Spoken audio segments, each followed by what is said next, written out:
Chicago Bears have requested permission to interview Mike McCarthy for their head coaching job. McCarthy becomes a free agent next week. So right now, teams have to get permission from Jerry Jones to speak to him. Jerry has apparently not yet responded to the request, but here's what he said Sunday about the possibility of McCarthy talking to other teams. Then I would say, go talk. I really would.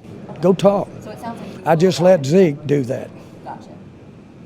I don't want anybody here. That's not healthy to have somebody around that wants to be someplace else.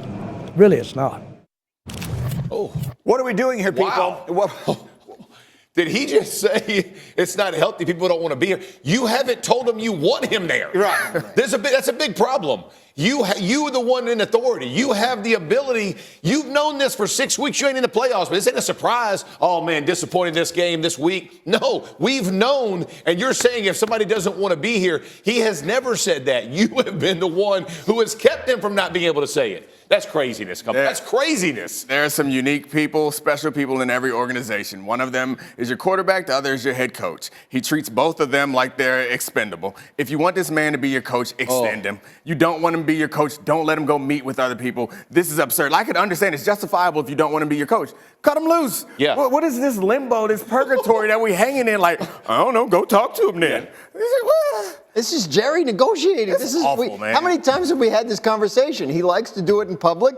He likes to win the negotiation, right? Like he likes to be the. No, he likes to feel like. I was going to say he never wins the negotiation. But I think with this He's one, he won might a be Super Bowl okay. more recently than he's won a negotiation. It's a little different with the coach, right? Because like he does treat the head coach as a little bit less than. Right. You know, other organizations do because it's not a front and center role with the Cowboys because the front and center role with the Cowboys is Jerry.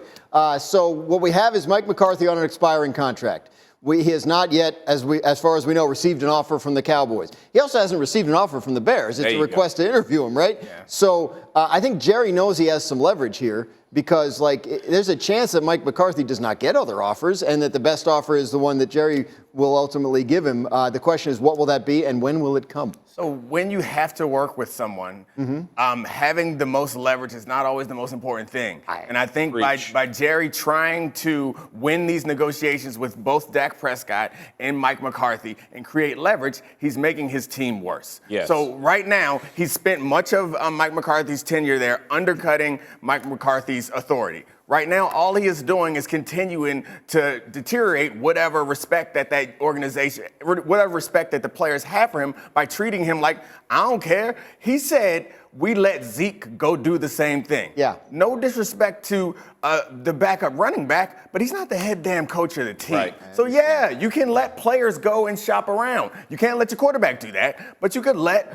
running backs do that. But having your head coach just sailing in the wind and then you want – so the best case scenario right now is he goes there and Chicago interviews him and Chicago doesn't want him. Right. And now you're like, oh, we want the guy Chicago didn't want. Right. Like it's a no-win situation. It doesn't seem to have much foresight. That's exactly what I was going to say. So if he goes up and doesn't get an offer and now you're bringing him back more lame than he was before he left and you're going to say, oh, yeah, he's going to lead our organization. But you know what? I won. But you know what? I won a negotiation. Yeah. $1 less $1 million for you. Yeah. And the problem with all of this is the same thought process that got them to weakening their roster, which ultimately caused McCarthy's job to be much more difficult this season. He didn't go out and get a running back that would have helped the organization. He didn't bolster. He signed him late where they could have had a significant amount more money of cap space to go do. They had won 12 games 3 years in a row, and they fall off this cliff. They basically hand the keys to Dak and go, hey, go win it.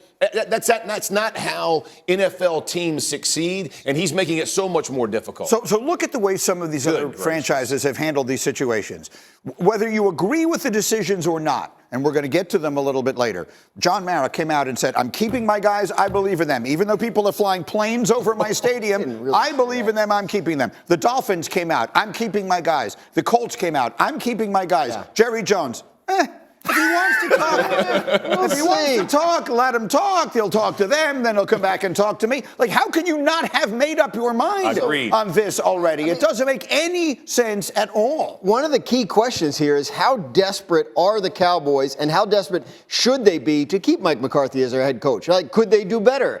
And is Jerry Jones thinking along those lines? And to the point, his contract, we knew his contract was expiring in January. We've known this all season long. Right. There has been no extension given. Right? So to this, Jerry Jones is at least leaving open the possibility that Mike McCarthy leaves, which tells us that he's at least a little bit okay with that. Yeah. Right? Like, I could replace you. Yeah. And I think he wants him to know that. I mean, you're right. That's not a great. So exactly. do it. That's right. So do it. If you walk up to the verge of losing your coach and you're not sweating, he ain't your coach. That's what I'm saying. So let him go. Start interviewing people and hire that person because all you're doing is beating up. Yeah, just say I'm gonna open up a wide net here. The Doug Petersons of the world, the Mike Vrabels of the world, the Aaron Glenns, the Brian Flores. We're going to bring everybody in. We're going to interview it. We're going to get better as a team. That's fine, right? Then at least you have direction for your organization. Where you are now is, well, yeah, if nobody else wants him, we might keep him at a cheaper rate. That's going to go win you Super Bowls? That's just not. It just doesn't pass in the locker room. You know, it's interesting because if we look at these things as relationships, if you're choosing someone that you want to be in a very serious relationship with, it's one thing before you commit to it to say, okay, I'm going to play the field a little bit. Right. But they've already been in this relationship. Yeah. They are severing it, whether there is actually a contract in place beyond next week or not. Yeah. I hate it when people keep saying, well, it's not really, it's a whole new contract. It's the same damn thing. He's leaving if he's walking out the door. Now, the other side of this is, what is the old, is it a poem? But if you love someone, set them free. If they don't come back, then they were never really yours to begin with. Right. Mike McCarthy, if he gets offered this job in Chicago, should absolutely take it. It is a better job. It is a better situation. And I will tell you exactly why. Because the Dallas Cowboys are doing this, and the Chicago Bears are a team that could very easily be doing this. And when you're a 61-year-old coach, however old he is, like, you want to get on the train that's going in this direction and isn't being led by the guy who can't make up his own mind whether he wants you to be the conductor or not. See, that's the thing about coaches, is they're not riding trains. Right. They are the conductors of that train. Right. So and that's the point. If you believe that there's nothing Mike McCarthy can do to address the fact that the Cowboys train is going this way, and there's nothing he can do to address the fact that the Bears train is going whichever way it's going, then he's not your coach. Like, none of this matters to me. There's been a track record of Jerry Jones seemingly making decisions that make no sense are not helping his team in any way. It makes him interesting to us, though. You sit here every week and talk about how the Bears have sucked for 100 years. Right. And it's never getting any better. Right. And they keep making. Now they're doing this? Yeah. No.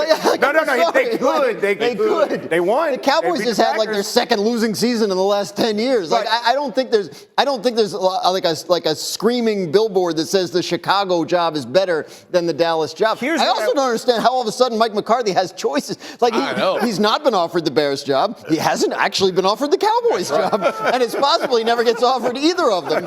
So, yeah. Listen, if Rex gets the Jet job, McCarthy's probably sitting here on Monday. That's probably what ends up happening. No, here's what I mean by that. Right. What I mean by that is, if you took the names and the history out of it, you just look at the players that are on one team and the players that are on the other team, I think the players that are on the Chicago team are younger, they're cheaper. They didn't just spend $1 trillion on a quarterback. They've got him on a rookie contract. Yeah. They get the right coach in there. This kid, Caleb Williams, all of a sudden goes in this direction. They've had terrible coaching there. I mean, unimaginably bad coaching in Chicago for the last few years. I think that they're the right coach away from potentially having something good. Well, that I don't know. I think that we need to make sure that we italicize, highlight, and enlarge the font of if when you say if. Because, the situation is right. If their quarterback turns into what we thought he was, that's a whole different. I'd rather have a high-priced quarterback that's proven than a cheap quarterback that is not. Okay, fair enough. Well, let's get to that then. Okay. Because you and I would phrase that differently. I would say they need the right person to make Caleb that, or to guide Caleb into that, or whatever the right term is. And as for whether or not Mike McCarthy is the right person, both Dan Orlovsky and Mina Kimes had pretty strong feelings about that on NFL Live yesterday.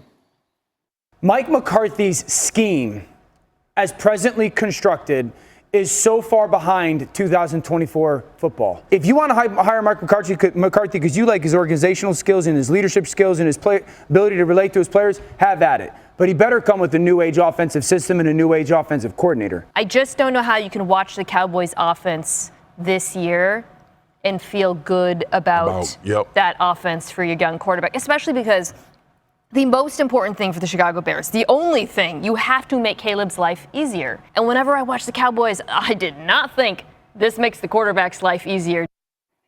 Is that right? Is that part of it right? Yeah, I mean, I think they're being a bit harsh on Mike McCarthy. Like, he's not running the wing T, but I do agree that his offense is suited for a quarterback that's super talented and knows what he's seeing. And it's not going to give me an you example. I mean, Aaron Rodgers Okay. is So he's still running the offense they ran in Green Bay all those years? Dak Prescott's a great example. Yeah, I think he is. It's about, we're going to run our plays. You need to decipher the defense, and you need to be on time and accurate, which I think might be good for Caleb Williams. But I think what Mina and Dan are talking about is he doesn't create any easy answers for you. Like, you don't get to take a play off. He's not going to scheme up something wide open for you. He's going to say, these are basic concepts that work against every coverage. That's You need to figure out the coverage, and you need to throw an accurate pass. They're talking about like what Cliff Kingsbury did for Jaden Daniels, what Sean Payton did for Bo Nick. Like, they're talking about that, an offense designed to make the quarterback's development and ultimately his life easier. So I played under McCarthy, so I can tell you this about their offense, and I played in the system very similar to what he wants to run.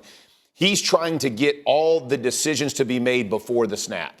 So what you do is you limit this extra play, this move around, right? You're going to have, you know, where the quarterback has to roll out and buy time, but it's usually going to be deep shots once that happens. But he wants you to know when you get to the line of scrimmage, you've assessed what they're going to give you, and the ball's coming out. So you're not taking undue sacks. You're not turning it over because you're surprised by something. But that requires a quarterback studying that and understanding what that looks like. And to be honest with the Caleb Williams, it would limit some of the problems that Caleb Williams has had because it is very structured. So it's not complicated when it comes to that. He has the arm talent that if he is capable of getting the pre-snap stuff right, that offense could work for him. But I think what Jeff is saying is you need to have all the answers before the snap. I think what Dan and Mina are saying is there are some offenses where you don't need to have any answers. They're going to give you There are going to be some plays where it's like, all right, I don't care what they're doing over there. That's right. This is where it is. Turn around. Put the ball out here, bring it back. There's going to be a man running over there, butt naked. Throw him the ball. That's and right. that is a great offense to be a part of. Yeah. Who coaches that? Kevin O'Connell, yeah. Kyle Shanahan. So that's the guy. That's who I want.